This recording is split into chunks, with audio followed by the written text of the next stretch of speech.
জিনিসের মায়া ত্যাগ করতে শিখে গেছি।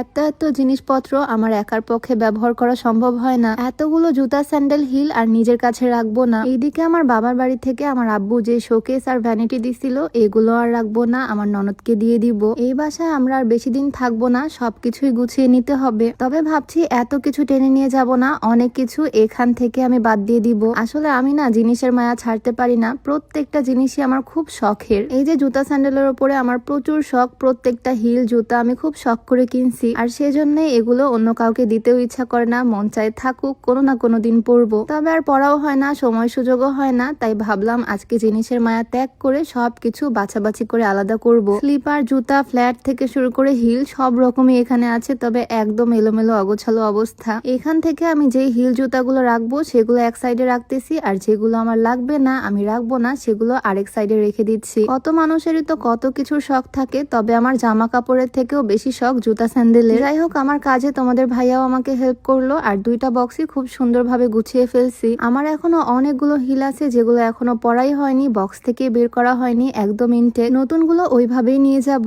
জুতা স্যান্ডেল গোছানো শেষ করে রুমে চলে আসলাম, সবকিছু ফাঁকা করব। আমাদের বাসা শিফট করতে আর দেরি নাই, তাই সব কাজ একটু একটু করে আগাচ্ছি। এই শোকেসটা আমার আব্বু আমাকে গিফট করছিল, তবে এখন যেহেতু আমি অনেক নতুন নতুন ফার্নিচার নিছি, আমার রুমে আর জায়গা নাই, তাই এগুলো আমার ননদের রুমেই রাখবো। অনেকে আমাকে কমেন্ট করো আমি যে নতুন নতুন জিনিস কিনি, পুরাতন জিনিসগুলো কি করি। মেইন বিষয়, পুরাতন জিনিসের মায়া আমি ছাড়তে পারি না। এই যে ফার্নিচার গুলো আমার ননদের রুমেই রাখবো, আমাদের বাড়িতেই তো থাকবে। এই যে এত এত ব্যাগ এখানে একদম পালা দিয়ে রাখছি, সবকিছুই নতুন বাড়িতে গিয়ে সুন্দর করে সাজিয়ে গুছিয়ে নিব। সামনের কয়েকটা দিন খুবই ব্যস্ততার মধ্যে কাটবে। অলরেডি আমার বিজি লাইফ শুরু হয়ে গেছে আজকে থেকেই। যা যা ছিল এই শোকেসে সবকিছু আমি নিচে ফেলে দিচ্ছি, একটা বেডশিটের উপরে সবকিছু রাখলাম, আর এখন সবকিছু একটা বোঝকা বেঁধে নিব। আমার রুমে আমি এত এত অপ্রয়োজনীয় জিনিস রাখি, দেখে তো আমার নিজেরই মাথা ঘুরতেছে, এমন একটা অবস্থা। যাই হোক, আজকের ভিডিওটা একটু এলোমেলোই হবে, কারণ সবকিছু আমি এলোমেলোই করতেছি। যে জিনিসগুলো আমার লাগবে সেগুলো বেছে বেছে এক সাইড করলাম, আর বাকি সবকিছু ফেলে দিব।